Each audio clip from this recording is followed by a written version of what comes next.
Boa tarde a todos. Estamos começando mais um ANTP Café. Hoje, evidentemente, continuando as discussões sobre a atual crise do transporte público no país. E desde que começamos essa série, é claro que a crise continua cada vez maior, cada vez pior. Nessa oportunidade, a gente terá como participantes José de Filipe Júnior, prefeito de Diadema, na Grande São Paulo, e o professor e urbanista, professor doutor Walter Caldana, professor do Mackenzie. A gente gostaria de agradecer também, bastante inclusive, aos nossos patrocinadores, empresas e entidades que têm nos apoiado, tanto institucionalmente, para que esses eventos se realizassem. Especialmente a BR Distribuidora e a Volkswagen Caminhões e Ônibus. O apoio institucional da Frente Nacional de Prefeitos, do Fórum Nacional de Secretários e Dirigentes de Mobilidade Urbana, da NTU, Associação Nacional das Empresas de Transporte Urbano, da FABUS, Associação dos Fabricantes de Ônibus do Brasil. E, é claro, o apoio que a Transdata nos tem dado para a realização de todos os ANTP Café até aqui. Queria lembrar que todas as perguntas podem ser encaminhadas através do chat do Zoom. Quem estiver, portanto, participando e quiser encaminhar perguntas, por favor, só colocar no chat do projeto que nós estamos fazendo aqui hoje. Só lembrando também que, exatamente na metade desse encontro, a gente vai fazer uma parada rápida, breve, para transmitir um vídeo da Volkswagen, um vídeo curto, uma mensagem institucional. Então, sem mais delongas, porque o mais importante são os nossos convidados, eu vou passar a bola para o Cláudio Sena Frederico, vice-presidente da NTP, que vai levantar a bola para que os nossos dois convidados possam iniciar a conversa de hoje. Boa tarde, Cláudio. Boa tarde, Pelege. Boa tarde, Felipe Caldana. Esse café aqui está com cara, finalmente, de um café realmente entre amigos, porque eu conheço já de longa data o Felipe, da época em que ele já era prefeito e eu era secretário estadual, e o Caldana eu tenho convivido permanentemente no núcleo de estudo de problemas urbanos na Associação Comercial de São Paulo. Então, essa realmente. Em todo caso, eu vou fazer uma rápida parágrafo, que é em benefício dos calouros. E o ANTP Café tem sempre 2 calouros, pelo menos, que são os convidados, porque até hoje nós não convidamos ninguém outra vez, não por termos nada contra, mas para que a gente possa renovar com novos pontos de vista. Então, isso daqui não é um debate, não são pronunciamentos, a intenção não é, vamos dizer, verdades categóricas e definitivas, nem soluções para todos os nossos problemas. É apenas, vamos dizer assim, o testemunho de algumas pessoas que entendem dos seus assuntos, que têm experiência sobre um problema que está preocupando a todos nós. Então, é apenas uma troca de ideia informal, sem nenhuma característica definitiva. Nós temos falado muito ultimamente de doença. É claro que o problema principal que nós temos são as pessoas sofrerem essas doenças, essa pandemia, e as pessoas morrerem, e as que não morreram sofrerem consequências, né? Mas também nos preocupa que a cidade está doente. As nossas cidades já não eram antes assim uma Brastemp, como se dizia antigamente. Não eram realmente cidades de plena saúde. Mas agora a coisa piorou bastante. Quer dizer, as cidades pioraram bastante e as partes, vamos dizer assim, os órgãos que fazem a cidade ter saúde e também são maus. E um dos órgãos importantes, que é o uso do transporte público para que as pessoas possam ter mobilidade, são um dos órgãos que estão em pior situação dentro das cidades. E, em vez de a crise ter sido uma ocasião, uma oportunidade para, vamos dizer assim, atacar os problemas ou melhorar ou preparar os órgãos e as cidades para o depois da pandemia, para sair numa condição melhor, não, se agravou. Quer dizer, hoje a mensagem que se tem é que o transporte público não tem solução, que o transporte individual deve ser buscado sempre pelas pessoas, inclusive pela sua saúde, e essa mensagem vai trazer sequelas após a pandemia muito, vamos dizer assim, sérias. Essa é a nossa preocupação. O que nós queremos trocar ideias aqui é o seguinte, afinal de contas, vai ser possível fazer um tratamento depois e mesmo durante, já nos prepararmos agora? Quer dizer, nós vamos conseguir sair disso com cidades que no futuro serão mais saudáveis do que eram antes? E, finalmente, qual o papel que o transporte público pode e deve desempenhar nisso e como nós podemos instigar as instituições e a população para que ela entenda esse processo e abrace essa causa. No fundo, é essa a nossa, vamos dizer assim, dentro da temática nefasta, a parte que nos está preocupando hoje, ou que nós queremos abordar mais hoje. Ok, Cláudio, eu só queria rapidinho complementar a fala inicial, dizer também que na metade do nosso encontro nós vamos ter uma participação rápida também do Jorge Carrer, que é gerente executivo nacional de vendas de ônibus da Volkswagen do Brasil. Então, os nossos convidados, o Felipe ou o Caldana, podem começar e habilitar os seus vídeos, por favor, seus microfones. Quem é que se habilita a ser o primeiro a dar o seu pitaco nessa discussão? Boa tarde, será uma honra ouvir o nosso prefeito. Eu estou com dificuldade para habilitar o vídeo, eu só consegui habilitar o meu microfone, Pelé. O anfitrião parou. Está dizendo aqui que você não pode iniciar, pois o anfitrião parou o vídeo. Deixa eu ver aqui. Opa, agora entrou. Está me ouvindo? Perfeitamente. Ok. Acho que agora entrou, né? Vocês estão me vendo aí? Perfeitamente. Pode prosseguir. Vamos deixar os paravejo de lado, vamos direto para os finalmente, por favor. Tá bom. Então, o meu boa tarde aí para vocês. Boa tarde, Pelé. Boa tarde, Cláudio Frederico. Um prazer te reencontrar aí. Também saudar o professor Walter Caldana. Eu quero... Pelé, só para eu me organizar aqui, eu falo que tenho aqui uns 10 minutos, depois a gente faz um debate, um pouco menos. Quanto tempo eu tenho? Não, eu não estou te ouvindo. Eu não estou te ouvindo. Exatamente. 10 minutos iniciais, cada um, e depois a gente roda a bola aí para estabelecer um diálogo. Legal, vamos lá. Então, mais uma vez, a minha saudação é para todos vocês. Eu acho que esse debate é muito importante. Não preciso dizer, acho que a importância disso para as cidades. E eu queria iniciar dizendo que nós estamos... A situação da pandemia, ela agravou essa situação de toda, né, essa saúde da cidade, como disse o Cláudio, e em todos os seus aspectos, né? A saúde das políticas públicas. Eu acho que teve uma questão e que é uma dificuldade pessoal que eu e a minha equipe nós estamos enfrentando. Eu cheguei aqui, eu estou no meu 4º mandato de prefeito, mas eu estou voltando para essa prefeitura depois de 12 anos, do meu último mandato.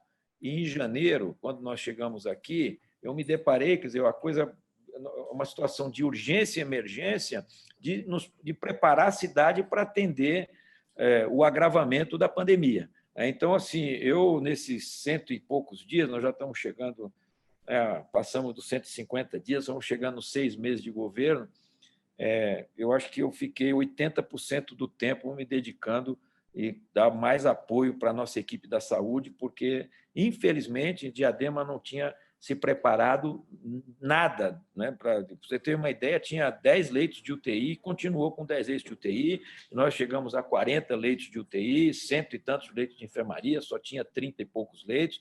Então, eu sinto uma dificuldade, né? As outras áreas com as quais, né, a prefeitura, a gente teve que estar se preparando, enfim, né, toda a equipe, né, o transporte, a habitação, mesmo a educação.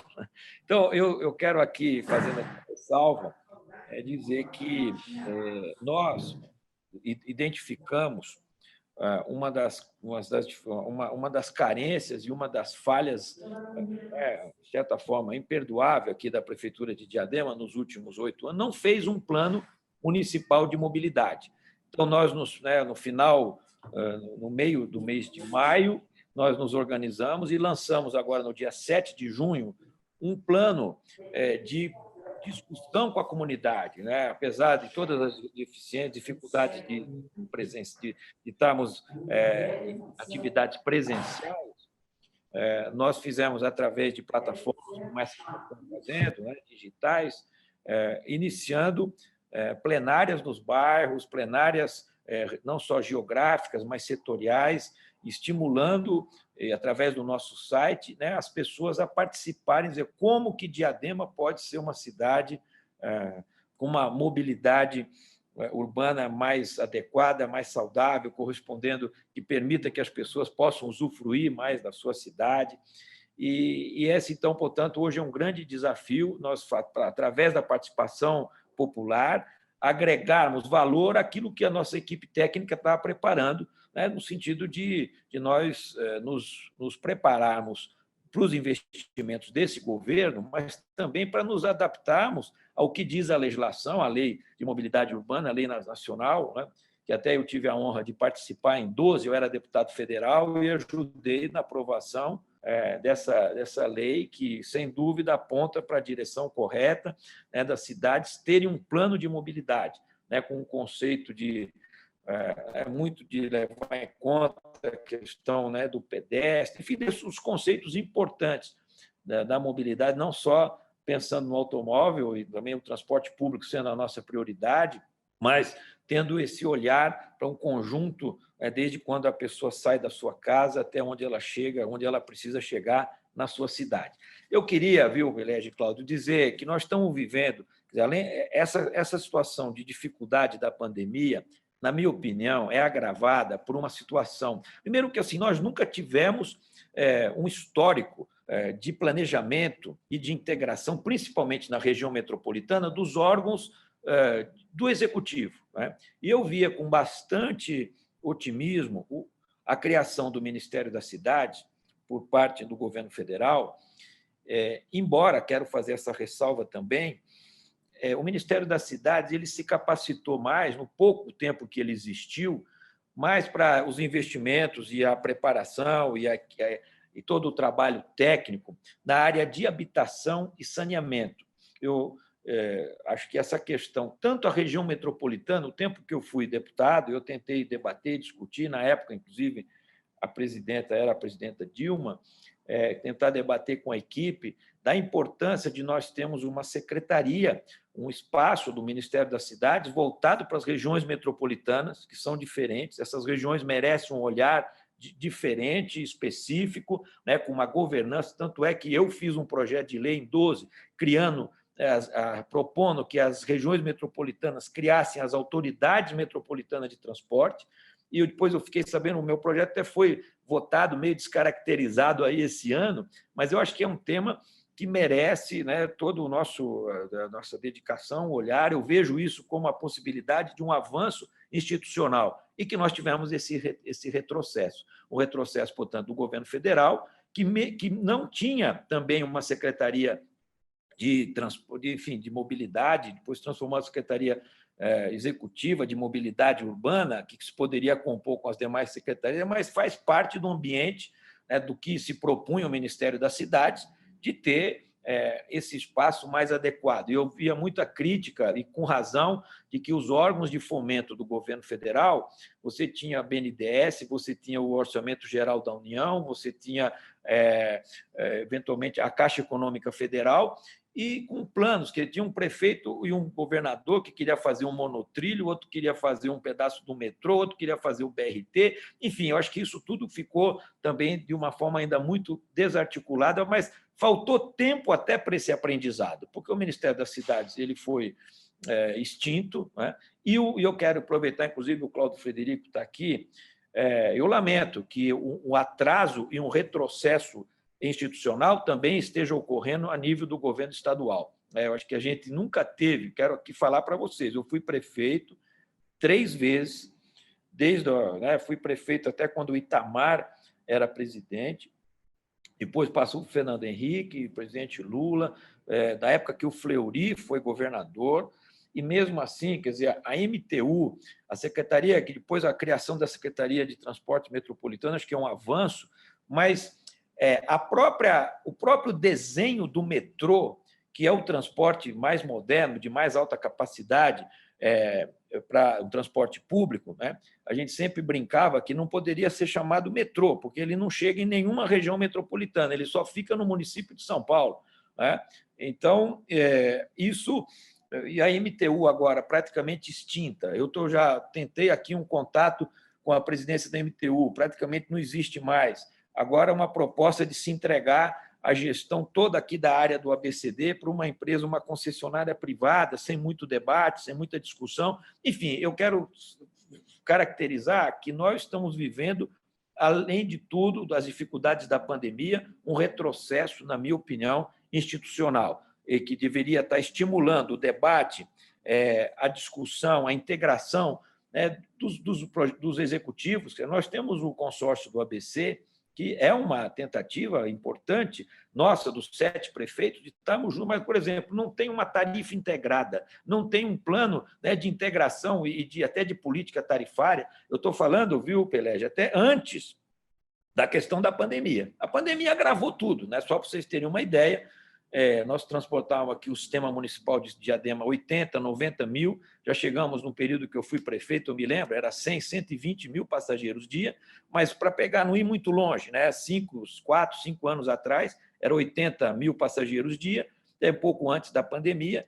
No auge, no pico, na situação mais grave da pandemia, baixou para 20 e poucos mil, quer dizer, praticamente um quarto, e hoje está meio que estable, né? Esses últimos 40, 50 dias, está em aproximadamente 40 mil passageiros dia, a metade do que tinha antes da pandemia. Evidente que isso traz um descompasso, né? Todos os concessionários gritando, batendo, agora essa questão do descontrole do preço do combustível, enfim, nós estamos falando de algumas coisas que são específicas desse momento, mas eu estou vendo aqui, olhando o meu tempo, e eu gostaria de fazer aqui mais 2, 3 comentários que nos interessam, eu quero para esse debate, né?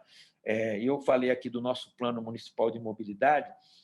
Eu acho que um grande desafio nosso, né, dos gestores, dos técnicos, né, dos órgãos de fomento, e que eu espero que um dia a gente recupere, como eu disse aqui, essa avaliação que eu fiz, do retrocesso institucional que nós tivemos, tanto a nível do governo federal como do governo estadual, né, que a gente recupere esses espaços institucionais para que eles possam estimular, né, aquilo que, para mim, representa a qualidade de vida das cidades no futuro, né?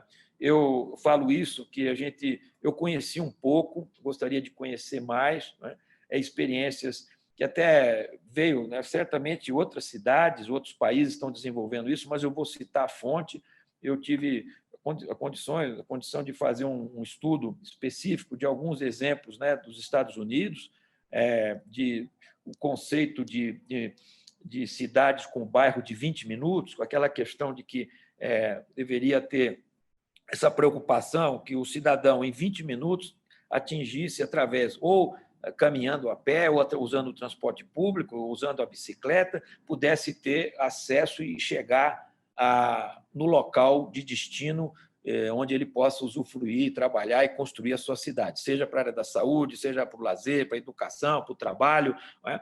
E conheci coisas importantes, por exemplo, como a cidade de Portland, lá no Oregon, né? Eu tive a oportunidade de fazer um estudo rápido aí de 6 meses com um secretário de planejamento daquela cidade. Depois eu fui lá conhecer e vi uma ponte, viu, Pelege, e Cláudio e Caldana, que é para nós um exemplo. Primeiro que é o seguinte, eu vi lá em Boston eles tirando os elevados e a gente aqui construindo elevado por monotrilho, que eu achei uma coisa... E eles construindo uma ponte, quer dizer, o país símbolo da política rodoviária, foi onde principalmente cresceram as indústrias automobilísticas, criando uma ponte, nesse caso da cidade de Portland, no oeste americano, uma ponte muito importante, a mais moderna da cidade, onde só passava pedestre, bicicleta e ônibus. Era proibido a passagem de carro. Né? Então, eu acho que essa, para mim, tem que ser, eu acho que um grande desafio e com conflito. Né? Eu, como engenheiro civil, que cheguei em Diadema aprendendo e querendo pôr em prática muito do que eu aprendi com a Secretaria de Transportes lá na Poli, o professor Tendi Barros, que faleceu, que era fazer asfaltar a cidade inteira. Nós construímos vias para os automóveis, né? E agora o destino está me colocando na mão, falar assim, seu engenheiro Felipe, você fez um monte de estrada para o automóvel, agora você vai ter que tirar uma parte dela para dar para o pedestre, ou dar para a bicicleta, ou para a faixa exclusiva de ônibus, e é isso que se trata, né? Muito dos estudos que nós estamos fazendo aqui, viu, Pelege? Eu acho que isso, a gente está com esse desafio.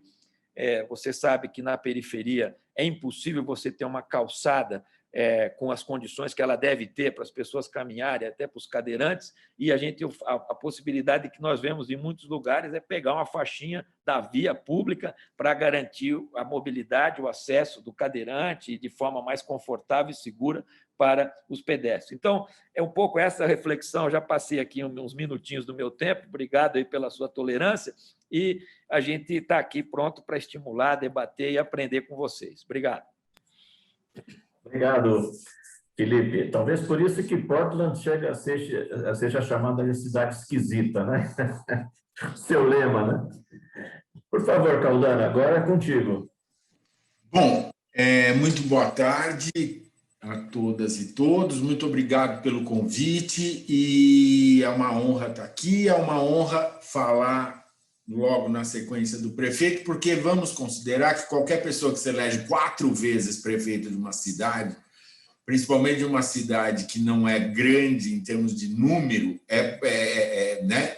Alguma coisa tem, né? É bom a gente levar em consideração. Então, parabéns, prefeito. E parabéns também por suas colocações, porque eu quero começar por aí, dizendo o seguinte, se é que posso trazer aqui nesse nosso café bate-papo algumas ideias talvez um pouco desconexas, mas para realmente a gente levantar a bola, levantar poeira e tudo mais.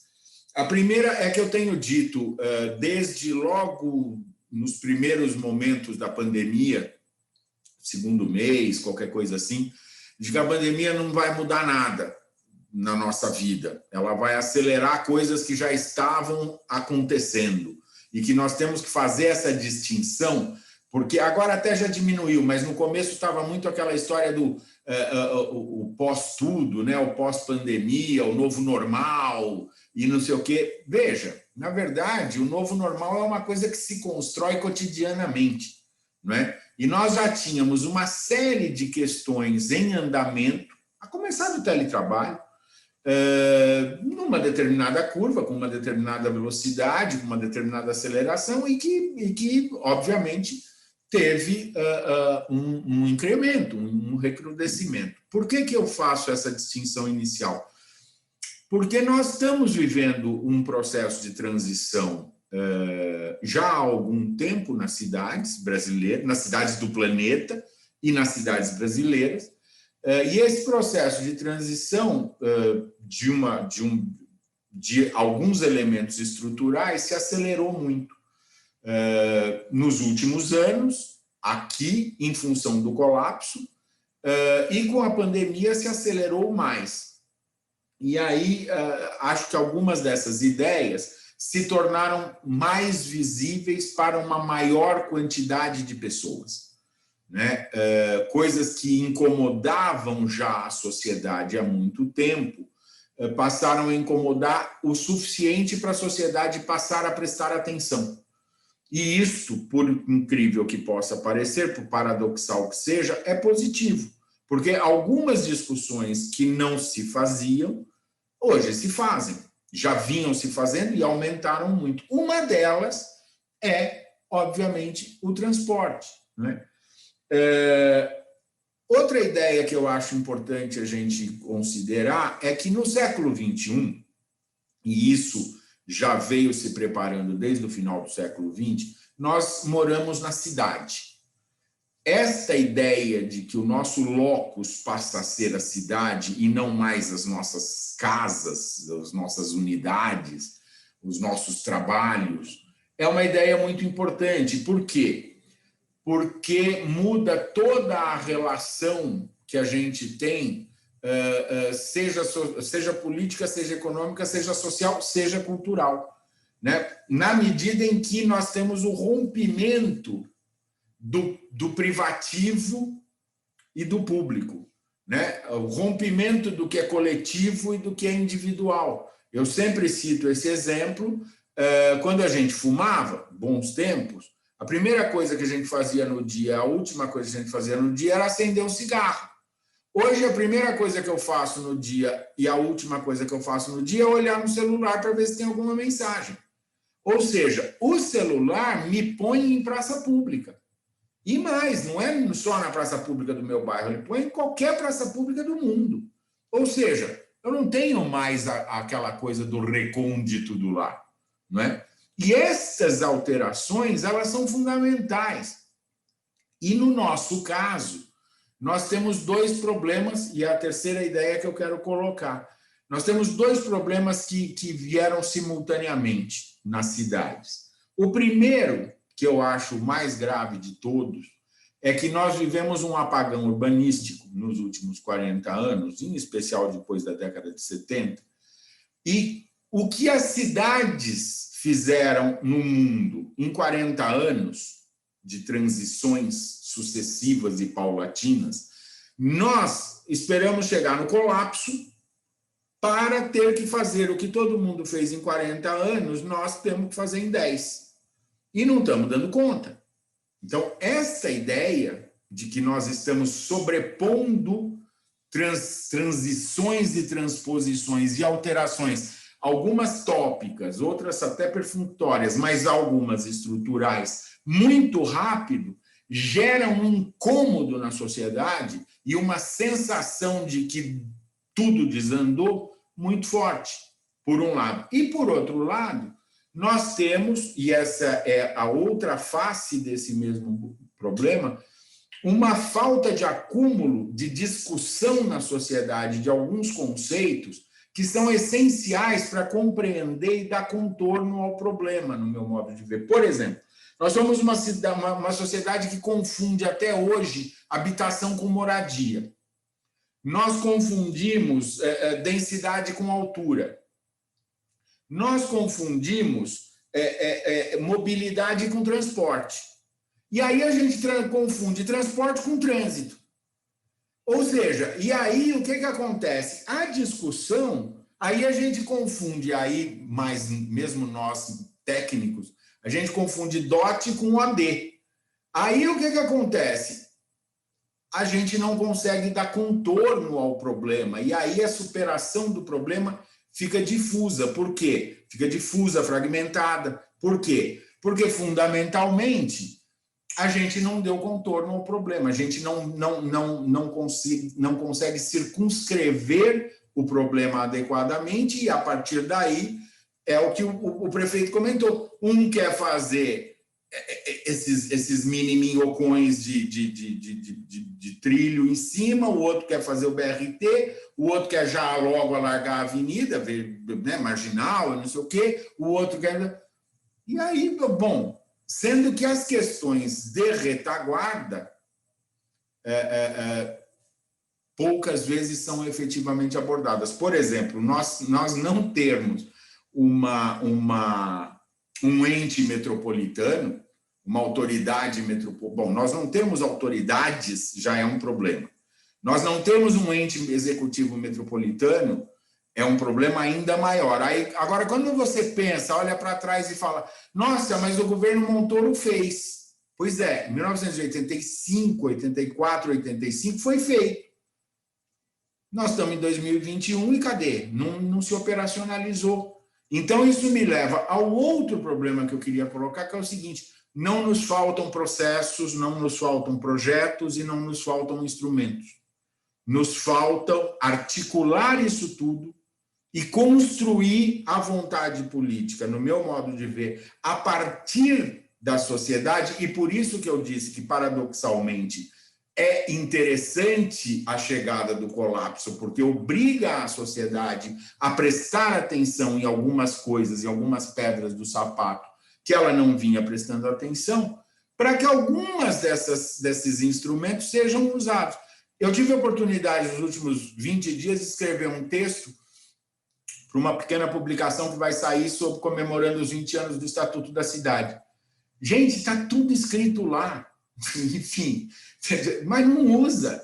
Por que a gente tem coisas que não usa? Porque a dimensão política, de um lado, e a dimensão participativa, democrática, não nesse sentido desgastado que a gente tem usado a palavra, mas da participação no sentido do pertencimento e do envolvimento, é muito importante, né? Eu diria, acho que eu estou indo para a minha finalização, eu diria que é o seguinte, nós temos, com essa questão de nós termos que fazer a transição muito rápido, quer dizer, das duas crises do petróleo, né? 73 e 78, que as grandes cidades do mundo foram mudando as suas matrizes, o que elas perceberam?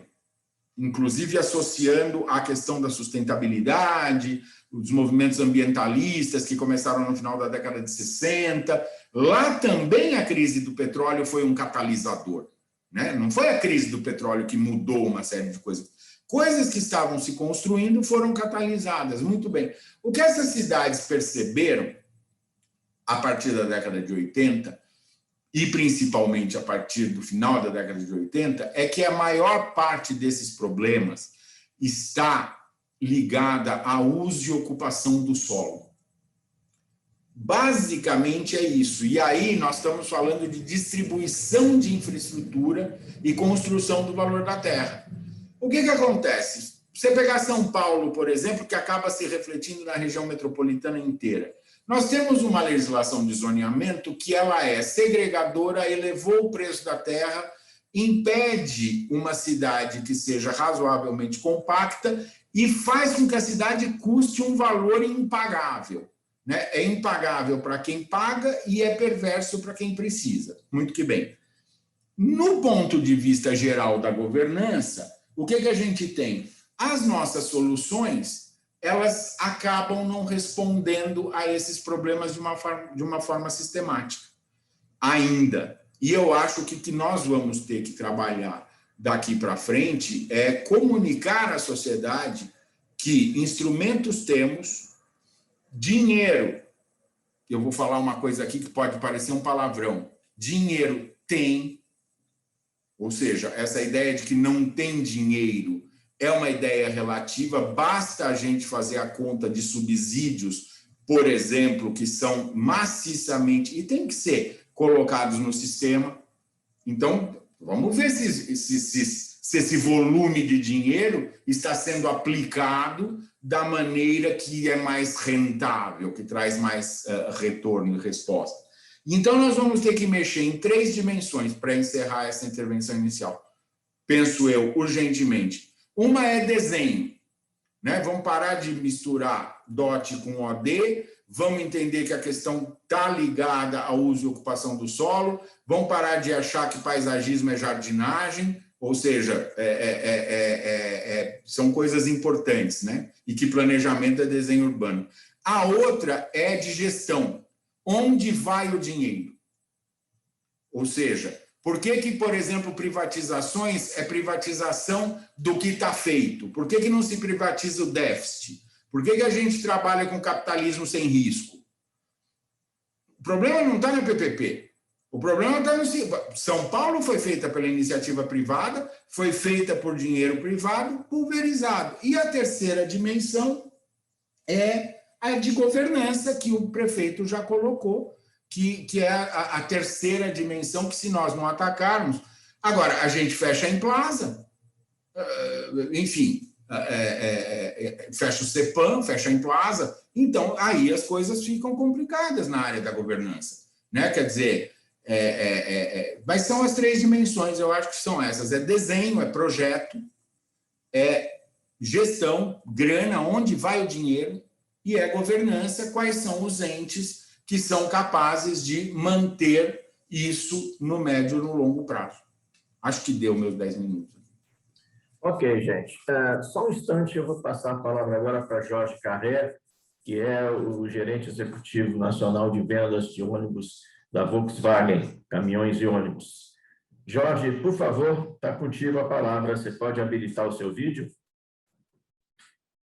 Boa tarde. Boa tarde. Vamos lá, acho que está habilitando. Isso. Isso, perfeito. Muito boa tarde a todos. Prefeito Felipe, professor, Pelege, Cláudio, muito obrigado pela oportunidade de estar aqui com vocês. Boa tarde a todos que estão nos acompanhando aqui nesse primeiro NTP Café que a Volkswagen Caminhões e Ônibus patrocina. Então, por isso, a minha mensagem hoje aqui é de dizer da honra que a gente tem de poder estar patrocinando esse encontro, esse evento. A gente tem uma história de longa parceria com a NTP, somos apoiadores do Prêmio da Qualidade há muitos e muitos anos, temos um carinho enorme por toda a direção da NTP, então para a gente realmente é um prazer muito grande.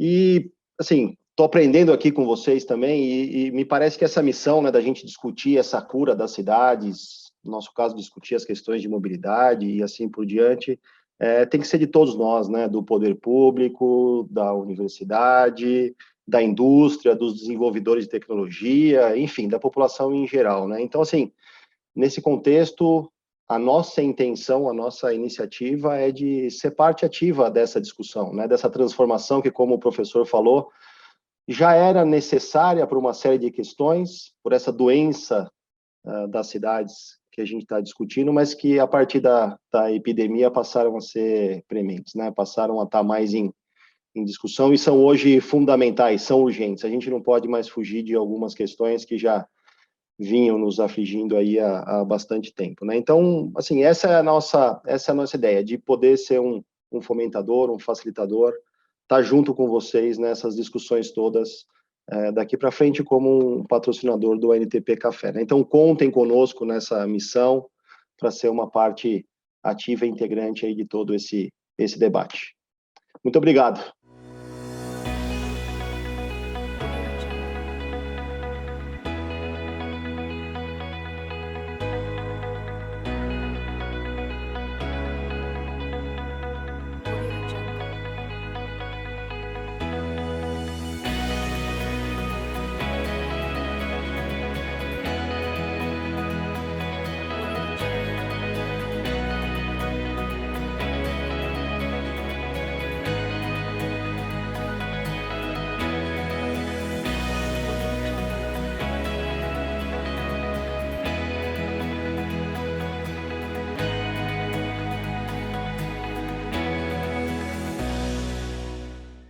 Cláudio, a bola está contigo agora para você distribuir o jogo. Por favor, seja um bom meia.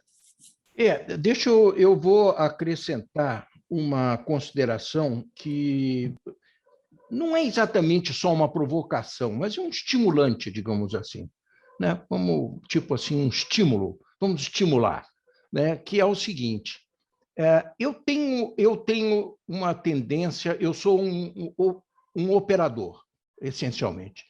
Montei a operação do metrô de São Paulo, do Rio de Janeiro, vamos dizer assim, na época eram coisas que ninguém ainda tinha, então nós tínhamos que inventar tudo. Nós não copiamos outros metrôs, nós inventamos um metrô. Não houve o que se chamaria, hoje em dia, uma participação popular. Não houve. houve, isso sim, pioneiramente, um esforço, um desenvolvimento de técnicas de pesquisa qualitativa, motivacional, para entender o que o público desejava, vamos dizer assim. O metrô foi um sucesso. E eu diria que o metrô foi um sucesso porque ele foi feito. E ele foi feito de acordo com o que procuramos saber que seria desejado pelos seus consumidores, vamos dizer, pelos seus usuários. Todos. Nós fizemos pesquisas estratificadas, desde o indivíduo que considerava que conforto era conseguir entrar no trem, até o indivíduo que considerava que conforto era não ter aquele cara que se satisfazia com entrar no trem dentro do trem dele. Quer dizer, nós procuramos, e o produto metrô realmente foi um produto eclético. Na Secretaria de Transporte Metropolitano, eu fui o promotor do PITU, o inventor do PITU 2020. Foi um esforço de planejamento diferente de um operador, né? Então, porque muita gente dizia, bom, você é contra o planejamento? Não, eu procurei ter o PITU 2020. Mas o PITU 2020 é um planejamento de operador, ou seja, ele é uma combinação entre as partes. Ele se preocupa menos com a ideia toda estar perfeita do que todos saibam quais são a sua parte na coisa e façam. Ou seja, eu acho que, às vezes, nós estamos muito, vamos dizer assim, para conseguir sair da doença, uma das coisas que a gente precisa é combinar o jogo. Combinar o jogo. Quer dizer, ou seja, mesmo sem uma autoridade, mesmo sem um ministério do sei lá o quê, nós precisamos combinar o jogo. Os vários atores têm que sentar e combinar o jogo. Como é que você garante algum poder a isso? Anunciando ao público o que foi combinado e anunciando ao público o que cada um tem que fazer e que está fazendo ou não está fazendo. Ou seja, é a cobrança política. É realmente a política, no final das contas, que vai funcionar. Essa é a minha sensação. E, finalmente, falta um ingrediente. Se alguém não trouxer alguma coisa extra para esse piquenique, em que todo mundo combinou tudo, o piquenique se desfaz. Então, nós precisamos encontrar fontes de recursos novos que consigam estimular os participantes a participarem, a irem à festa. Ir à festa, que não tem comida, não tem bebida, senão a minha mesmo, eu fico em casa, como a minha comida, a minha bebida. Quer dizer, tem que haver uma coisa nacional, um fundo nacional que estimule isso. Mas, finalmente, se conseguir resolver a festa, o que vai fazer a festa funcionar é as pessoas que vão à festa combinarem entre si que festa vai ser essa. Então, a minha sensação agora, isso eu não estou opondo nada, eu estou só colocando um fato que eu tenho uma certa desconfiança, assim, reunião de condomínio, né? Reunião de condomínio é uma das coisas mais detestáveis que tem, né? E uma das coisas que todos têm a sensação de que não adianta nada. Pô, não adianta nada porque, sabe, ninguém traz uma ideia concreta. Quer dizer, ou seja, nós precisamos de ideias concretas. Nós precisamos de ideias que estimulem as pessoas a fazer aquelas ideias. O metrô foi isso. Quando o metrô foi, ele fez o efeito da escola de samba. A escola saiu e o pessoal veio atrás. E eu acho que nós temos que aprender a fazer bem. Basicamente isso, é um estímulo. Hein? Eu espero que eu tenha estimulado bastante. Ok, Felipe. Posso fazer uma observação antes do nosso prefeito poder desenvolver essa questão? Cláudio, eu concordo muito com o que você falou, e é um pouco nessa linha, por isso que eu dividi a coisa entre desenho, onde vai se incluir fatalmente a operação, gestão / administração, que é a questão de dinheiro, insisto nisso, como você colocou, e a questão de governança, porque os chamados processos participativos, é por isso que eu pedi para falar antes do prefeito, eles estão claramente próximos do colapso, nos modelos em que eles estão pautados hoje. porque eles não estão sendo efetivos realmente. E a sua lembrança do metrô é muito importante, por quê? Porque acho que vários aqui da plateia acompanharam o nascimento do metrô de São Paulo, foram nas viagens experimentais, linha norte-sul, etc, etc, etc. E ali a participação se dava, inclusive, pelo entusiasmo, pelo desejo, pelo uso, que é o que você está falando, e que hoje se perdeu completamente. Né? Na verdade, você tem, por exemplo, no município de São Paulo, você tem uma classe média que diz que o sistema de transporte por ônibus é um horror, sendo que a parte desse sistema que atenderia a ela, e inclusive atende aos filhos dela, muitas vezes, eu costumo fazer a brincadeira, é tão ruim quanto em qualquer cidade do mundo, é tão ruim quanto em Paris, é tão ruim quanto em Londres, ou seja, funciona no Entre Rios, fora do horário de pico, nas viagens curtas, mas as pessoas não entendem que aquilo existe. Ao passo que a viagem de longo curso, do sujeito que sai às 5h30 da manhã, espera 3 ônibus articulados para ele poder chegar. Essa é que é o grande problema, né? Ou seja, é o ponto. Então, a participação, e aí é que eu deixo também um pouco de entusiasmo para ouvir, inclusive, o prefeito, é essa. O que é essa participação, né? Isso me parece uma questão importante. E no dinheiro, eu falei muito en passant, mas é o seguinte, os nossos modelos de privatização hoje são nefastos. Só que como a gente está numa situação de fla-flu, quando você fala isso, então ele é contra a privatização. Não, mas o fato de não ser contra a privatização não quer dizer que dê para ser a favor deste modelo de privatização que a gente tem adotado e que tem dado os resultados que a gente tem visto. Essa é a questão. Perfeito. Vamos passar a bola para o Felipe, então, por favor. Então, Caldana, legal aí, né? Acho que essa sua reflexão, a questão do processo participativo, a gente fica, né, também, acho que é um ponto que eu queria rapidamente passar por ele. Vocês sabem que uma das marcas, aqui nós, a gestão é uma gestão do Partido dos Trabalhadores, do PT, a gente nasceu lá atrás, há quase 40 anos atrás, com a primeira experiência foi aqui em Diadema, depois Porto Alegre, de orçamento participativo, né, dessa questão de estimular o cidadão a participar.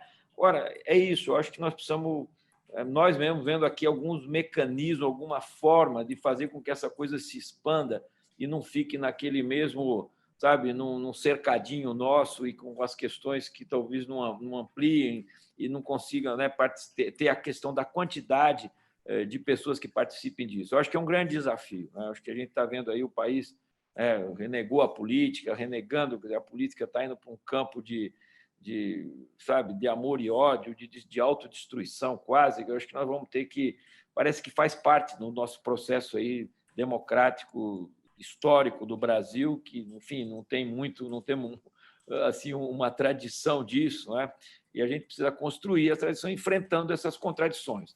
Eu queria lembrar, viu, Cláudio Frederico, você falando disso, eu me lembro de acho que, se eu não me engano, é o Bergson, acho que era um filósofo francês, né, se eu não me engano, e que ele falava assim, eu lembrei, eu procuro também ter um pouco essa atitude que você revelou aqui, né? Devemos pensar como pessoas de ação e agir como pessoas do pensamento, né? Que é isso, eu acho que nós temos que planejar com os operadores, né? E também procurar operar com quem planeja. Não, a gente tem que ter essa composição desses dois conceitos.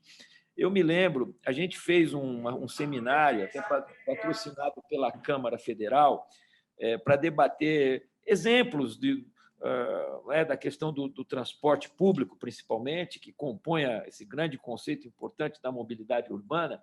E a gente convidou 2 técnicos, na verdade vieram 3 pessoas de Los Angeles, que até conversando com o pessoal da NTP, né, o Branco, conversando com outros técnicos, o Bicalho, pessoas que nos ajudaram a debater isso.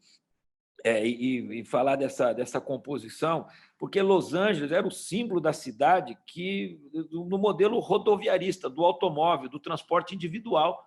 Ela cada vez fazendo avenidas mais largas e mais longas. Então, avenida com 3 faixas, depois 4 faixas, depois 5 faixas, depois 12 faixas, e depois de 20 anos ficou tudo congestionado, né? Aí eles ficaram com essa intenção, falaram, espera aí, isso aqui não está dando certo, vamos começar a discutir a possibilidade de transporte público. Então, o metrô, né, Cláudio Federer, eu acho que nasceu de Los Angeles, nasceu muito mais tarde do que o metrô de São Paulo, e a gente viu aí metrô de outras cidades que foram até do século XIX, né, 2 séculos atrás. Então, o que eu queria aqui pontuar para vocês, eu acho que é assim, a gente fazer com que esse debate, essa questão do planejamento, pudesse incorporar, no caso da região metropolitana, né, mesmo, viu, Caldana, como você falou muito bem da Implaza e outros órgãos de planejamento, né, e pessoas importantes que tiveram à frente disso, lembro do professor Rodolfo Costa e Silva, que era um grande amigo nosso aqui, também, enfim, pessoas de porte, como chegou mesmo o Almino Afonso, e pessoas que... Mas, infelizmente, a gente viu essa questão de termos um escritório, um espaço de planejamento, de guarda da memória, que pudesse fazer com que essa questão do... Por isso que eu vejo com muita simpatia essa questão de nós criarmos... Pode ser uma autoridade metropolitana do transporte, pode ser, de novo, uma questão da Implaza com o MTU, mas com o metrô, mas conversando com os prefeitos, né? Conversando com os gestores, né? Porque você falou, o Cláudio falou muito bem isso, acho que nós temos que ter essa questão de combinar, né? Essa questão do jogo, mas a gente ter essa questão da gestão, e a busca dos recursos, e ter essa governança que seja compartilhada, porque, veja, o metrô, como eu disse aqui, né, nós temos... Eu até, quando convidei esse pessoal lá dos Estados Unidos que vieram aqui, a gente tinha um pouquinho, vamos dizer assim, um pouco um complexo de inferioridade, eu diria quase de vira-lata, né? Eu só descer o porrete no metrô, dizendo que nós estávamos muito aquém do que nós precisávamos, né? E o pessoal de Nova York, Cláudio, esteve aqui e depois falou assim, espera aí, pô, o metrô de vocês é melhor que o nosso. Eu falei, mas como assim melhor? Não, o metrô de vocês, nós não temos um headway igual de vocês, de 1 minuto e pouco. O intervalo dos metrôs de Nova York era 3 minutos naquela época, são uns 10 anos, não sei como está hoje. E outra coisa, vocês têm uma limpeza muito melhor que a nossa, né?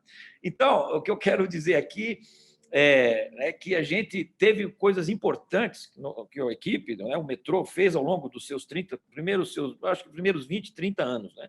Mas depois, eu acho que o ritmo muito lento, não dá para o metrô, com o nível de investimento que precisa, depender só do governo estadual, não dá, precisa ter recursos que venham do governo federal.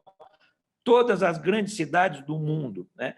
Paris, por exemplo, teve um ano aí que a possibilidade de fazer um metrô, né, o metrô na periferia de Paris, foi um debate dos candidatos a presidente da República.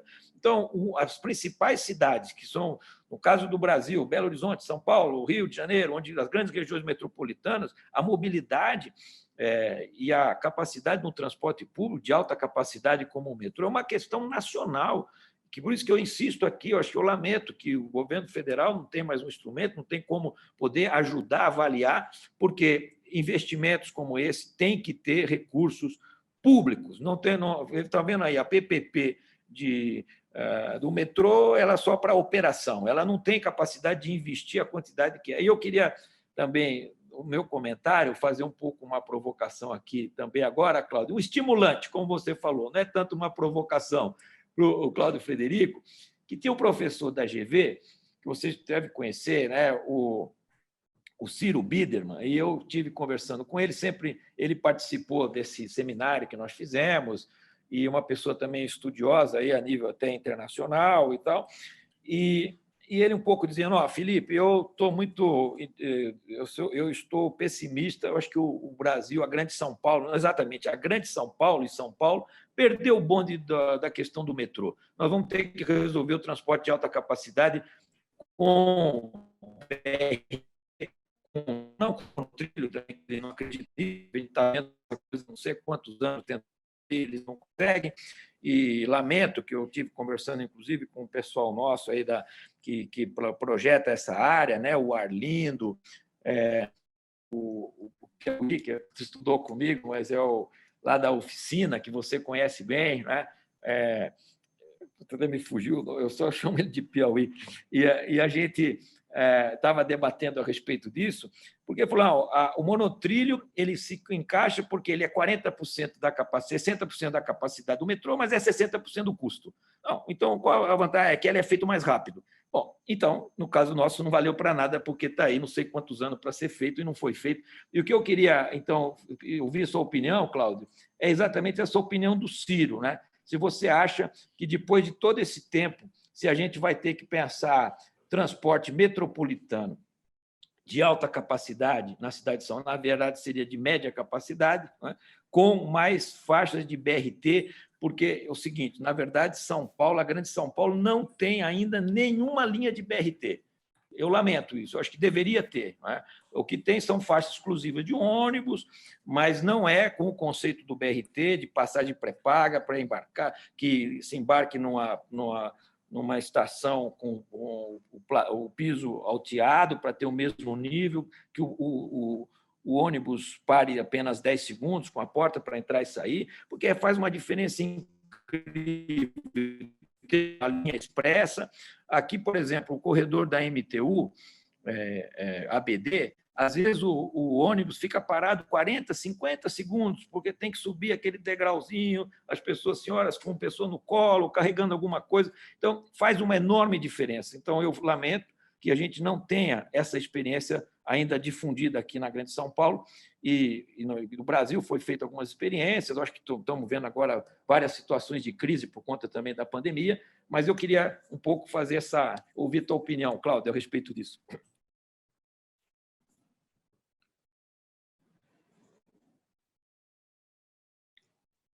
Liga o som, Cláudio. Cláudio, liga o som. Nós estamos com pouco tempo, então eu vou ser bem sucinto. É assim, eu acho que, e isso já era o PITU 2020, o PITU 2020 não é a rede que está sendo feita do metrô. O PITU 2020 era uma rede espraiada, aberta, mais aberta. Eu acho que ia rapidamente para os municípios da região metropolitana e procurava interligar os centros dos municípios numa rede ampla, junto com a rede da CPTM. Ou seja, o metrô deveria caminhar para uma coisa mais parecida com a CPTM e a CPTM devia caminhar para a qualidade do metrô. Então, basicamente é isso. A existência de BRTs em São Paulo, sim, alguns BRTs, sem dúvida, mas eu acho que a parte estrutural seria mais isso. E o problema é que hoje nós já estamos superando certas coisas e vamos entrar na necessidade de redes de menor capacidade, tá?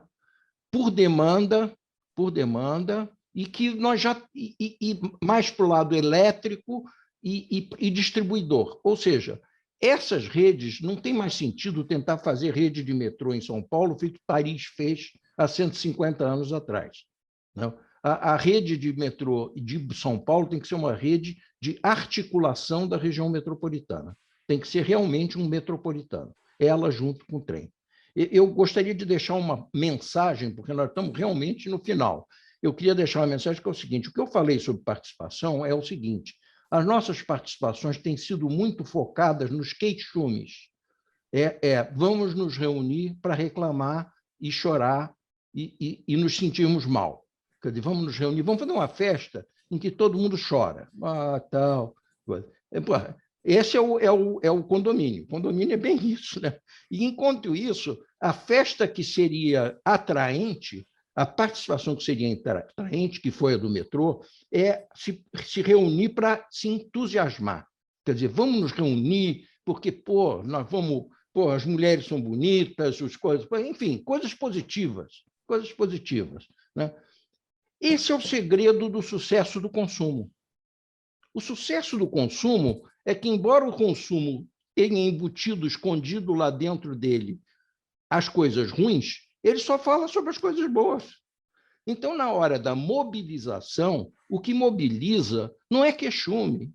Queixume só mobiliza velhinha que vai à igreja e tal, fica reclamando da vizinha. Queixume não mobiliza. O que mobiliza, nós precisamos ter ideias boas, projetos bons e as pessoas, feito que eu volto à escola, eu sou carioca, né, Felipe? Não sei se você já percebeu, mas eu sou carioca. Então, a solução é a escola de samba. Ninguém vai para a escola de samba para chorar. Agora, a participação dos queixumes tem que existir, mas ela tem que ser adicionada com alguma coisa que diga, olha, acabou a sessão queixume, agora, olha, nós vamos fazer uma coisa fabulosa esse fim de semana, é isso. Aí todo mundo vai no fim de semana fazer. Deixa Não é isso. Cláudio, deixa só eu devo colocar o pitaco aí na sessão de queixume. A gente sabe que, infelizmente, a maioria dos nossos concidadãos, dos nossos brasileiros, se utiliza de um meio de transporte chamado ônibus.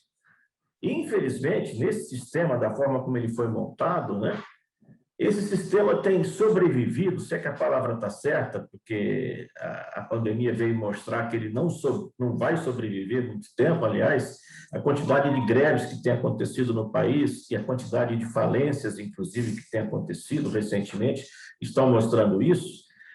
Esse sistema ele está morrendo à míngua. Por quê? Porque ele foi montado em cima de um sistema de rateio, de vaquinha. Quem paga o custo é quem paga a passagem, né? E, claro, que é preciso mudar completamente isso, virar do avesso essa questão. Então, claro que ao lado de toda essa discussão que está sendo feita aqui, a gente vê também uma outra questão emergencial que, se não for olhada com muito cuidado e com muita rapidez, vai acabar paralisando o transporte em muitas cidades, para não dizer que sim, em todas as cidades brasileiras, incluindo São Paulo. Porque daqui a pouco, né, várias cidades não vão conseguir mais colocar os ônibus nas ruas, como, aliás, muitas das cidades já não estão conseguindo fazer isso, seja porque os próprios trabalhadores estão entrando em greve, porque não estão recebendo seus salários, ou seja porque as próprias empresas não estão conseguindo dinheiro ou recursos para colocar combustível para os ônibus rodarem. Felipe, você como prefeito, o que você acha da proposta de uma fonte nacional de recursos para isso, especialmente voltada para o transporte público coletivo? Pelé, eu acho muito necessário. Você, não sei se você já acompanhou, certamente acho que você já tem essa informação, queria compartilhar aqui com todos que estão nos acompanhando. A Frente Nacional de Prefeitos, né, encaminhou uma demanda importante e até com um critério, né, para que houvesse um socorro emergencial, né, para todas as cidades nessa área do transporte coletivo, porque, de fato, todas sofreram essas consequências da brutal queda da demanda e, portanto, da receita. E mesmo, quer dizer, reduzindo a frota, mas nunca se reduziu a frota a menos de 70%. Então, isso gerou uma situação totalmente de desequilíbrio. E eu vejo com muita simpatia, e estou aqui reafirmando para você, nós, os prefeitos, nos mobilizamos e já encaminhamos. O valor até é 5 bilhões de reais para uma ajuda emergencial nos próximos 90, 120 dias, em função, inclusive, do número de idosos, que foi um critério que se adotou para que houvesse esse apoio, esse aporte do governo federal, que vai somar, porque as cidades é que estão segurando isso, né? Aumentando um pouco os subsídios, quem pode fazer. No meu caso, eu estou fazendo o repasse aí das nossas gratuidades, do subsídio, né, que nós fazemos dessa forma. Então, eu vejo como muito necessário nesse momento de emergência, Pilege. Ótimo. Cláudio? Posso só falar uma questãozinha muito rápida sobre isso? É claro que a situação de emergência tem que ser tratada emergencialmente, mas o volume de subsídios ao sistema que nós temos, né, o volume sistêmico, portanto, ele, em números absolutos, é absolutamente espantoso. E o que acontece é que ele é desproporcional hoje ao resultado. Então, tem uma questão estratégica aí que é grave. Veja, por exemplo, o que nós vivenciamos na cidade de São Paulo com a licitação dos ônibus, né? Ou seja, se levou quase uma década de discussão, estudos, vai e volta, 3 prefeitos de todos os matizes políticos possíveis e imagináveis, e qual é o resultado prático para o desenho da cidade do século XXI? Essa é a questão. E a que custo anual de subsídio direto? Ou seja, isso é dinheiro que está fazendo falta para São Paulo continuar sendo a cidade que foi no século XX. Vai fazer muita falta. Então, a questão do desenho do sistema é fundamental. E a gente não pode só entender a questão emergencial. Hoje nós temos esse caminho ao colapso, Pilege, e eu concordo muito com você, porque elementos básicos do redesenho do sistema, como, por exemplo, a cidade de 15 minutos, a descentralização fundamental de emprego e renda, o uso e ocupação do solo, as leis de zoneamento nossas que são anacrônicas, elas são modelos absolutamente ultrapassados, não são levados em conta. Então, eu acho realmente importante que a gente entenda onde que esse dinheiro é colocado e como. Isso me parece bem necessário. Ok, Caldana. Eu só queria, então, complementar, e o Felipe está a par disso, porque ele é atuante na Frente Nacional de Prefeitos, é que são 2 faces de uma moeda, né? De um lado, a questão emergencial, porque o paciente está morrendo, ele precisa de oxigênio urgente. Essa é a questão financeira momentânea. O outro lado é a questão futura, na qual você tocou agora. E os prefeitos, inclusive, estão discutindo bastante isso. Aliás, a questão da pandemia veio trazer isso, que os prefeitos descobriram a sua força, que se eles não se movimentarem, se eles não se mobilizarem, se eles não apresentarem suas propostas, as suas demandas, não vai nascer do governo federal, da União, propostas desse tipo. Então, hoje, a Frente Nacional de Prefeitos, o Fórum Nacional de Secretários, né, e outras forças se uniram para propor, inclusive, um novo marco regulatório para o setor. E a própria presença dos prefeitos é que vai possibilitar que essas novas imposições possam ser rediscutidas, ou seja, o que a minha cidade quer como um bom transporte público, qual seria o seu principal modelo.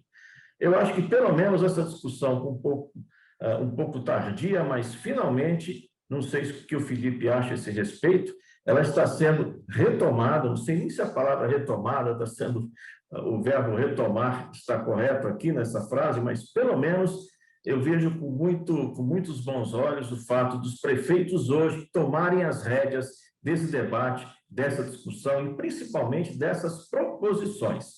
Certo, Felipe?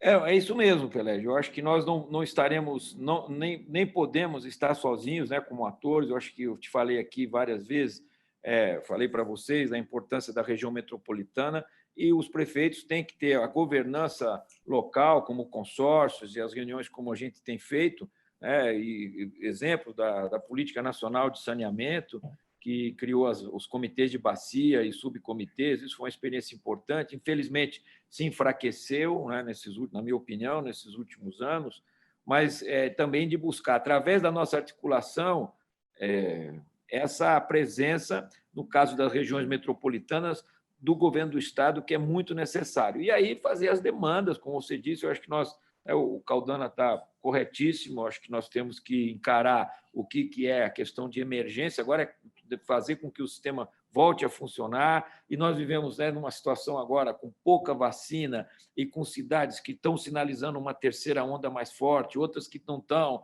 Quer dizer, sempre, toda semana exige uma avaliação de conjuntura e uma avaliação principalmente dos indicadores de saúde, né? Então, nós temos que superar essa condição da pandemia para que possamos pensar um pouquinho no planejamento, no mínimo, né, de médio prazo, médio e curto prazo.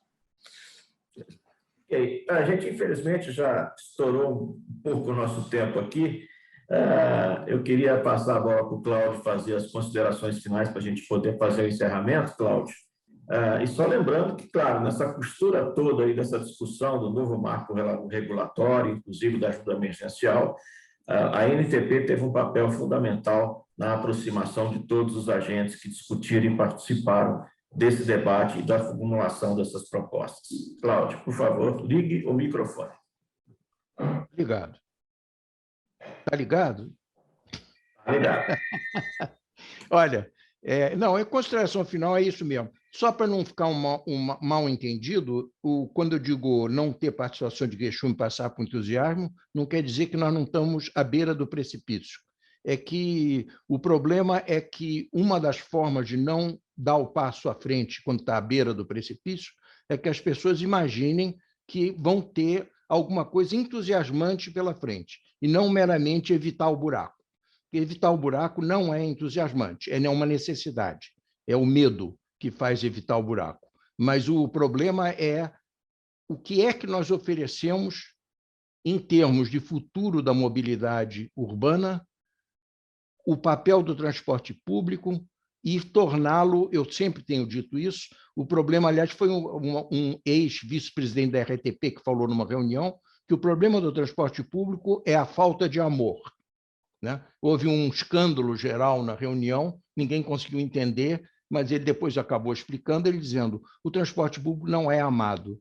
E como ele não é amado, ele tem muitos problemas. Então, eu espero, já que eu sou um amante do transporte público, usuário, inclusive, não sou apenas um amante à distância, eu quero desejar que a gente consiga sobreviver a essas batalhas agora e, ao mesmo tempo, construir principalmente uma região metropolitana em que as coisas sejam combinadas e que sejam articuladas, independente de qualquer estrutura. Então, como prometido para o Jorge Carrer, né, o gerente executivo nacional de vendas da Volks, a gente vai passar novamente o vídeo agora.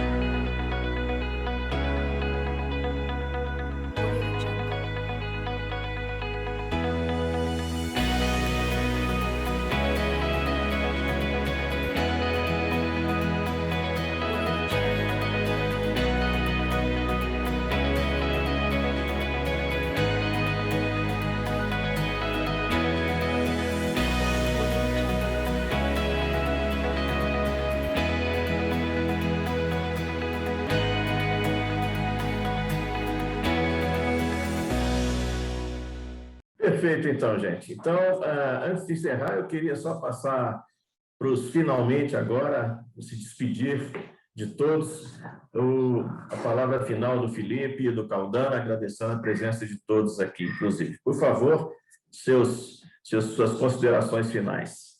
Elégio, eu quero agradecer muito aí essa oportunidade de a gente trocar ideias e nos prepararmos aí, eu aqui, né, com a responsabilidade, sabendo que não faço nada. Nós temos uma equipe importante, está aqui o Zé Evaldo, que trabalha com a gente, Gonçalo, secretário de Transportes, né? A gente quer continuar compartilhando com a NTP, com os técnicos, com uma instituição tão importante que nos estimula. Até recebi aqui um recado do José Heitor Gurgel, aceito totalmente, realmente já lembrando do que falou o Carlos Frederico, o Frederico, né? O Cláudio Frederico, da gente estar participando do PITU 2040, e participando de outras ações, e como aqui o debate indicou, a necessidade de nós nos articularmos e estar superando com amor mesmo pelo transporte público, Frederico. Acho que isso é um bom conceito, né, para a gente ter um carinho, ter uma dedicação para a cidade, e nós temos essa perspectiva, né, de acrescentarmos mais recursos, mais condições, as pessoas serem mais felizes, mesmo num ambiente difícil, como você disse. Se a gente não tiver a esperança, se não tiver isso que você disse, né, de ideias boas, para que a gente, né, seja mais estimulante, não fica só no queixume, mas fica a gente buscando, né, com mais ousadia, buscar situações melhores, nós não vamos sair do lugar. Então, agradecer aí, abraço para o Caldana, e vamos estar disponíveis e querendo participar de mais debates com vocês. Obrigado, um abraço. Muito bem, enfim, quero agradecer demais a oportunidade de ter participado aqui desse café, desse bate-papo. Quero dizer que eu achei bárbara essa iniciativa, essa série. Enfim, encerrar dizendo que nós todos, técnicos ou envolvidos diretamente com o pensamento desse sistema, temos hoje, acho que, uma grande missão, uma grande tarefa a cumprir, que é construir um sistema de comunicação com a sociedade sobre as características do nosso conhecimento. Porque o nosso conhecimento é muito prático, como disse o Cláudio logo no começo, né? Ou seja, nosso conhecimento faz diferença imediata na vida das pessoas, né? É meia hora a mais de manhã, uma hora a mais à tarde para ficar com as crianças, ou para estudar, ou para não sei o quê, enfim. E essa tarefa de comunicar as melhores soluções para a sociedade, eu acho que é a prioridade de todos nós, de todos os segmentos envolvidos na construção desse conhecimento e desta operação, porque as soluções estão aí colocadas, inclusive as tecnológicas, né? A questão, então, me parece ser uma prioridade, nós sensibilizarmos a sociedade de que ela tem muitos instrumentos à disposição, que às vezes ou lhes são sonegados por N motivos, não interessa discutir agora, ou ela só desconhece, né? E na medida que ela conheça, ela vai construir demandas, inclusive, mais eficientes. A própria demanda vai ser mais eficiente. Então, acho que essa missão, e esse café aqui é um prazer, foi um grande prazer por isso, e quero, prefeito, dizer que para mim foi uma honra dividir esta tela, porque eu sou um grande admirador do seu trabalho. Obrigado, Walter. Um abraço. Cláudio, seus finalmente. Mais amor. E samba. Arrasou. Eu já estou parecendo um padre, mas... Mais amor e samba. Isso. Bom, especialmente. Queria agradecer, então, a todos, mais uma vez, o patrocínio da BR Distribuidora, da Volkswagen Caminhões e Ônibus, o apoio institucional da Frente Nacional de Prefeitos, do Fórum Nacional de Secretários e Dirigentes de Mobilidade Urbana, da NTU, da FABUS, e principalmente também do apoio institucional da Transdata, que tem nos ajudado em todos a NTP Café. Uma boa tarde a todos e até a próxima edição do nosso próximo encontro. Valeu, obrigado. Obrigado, gente.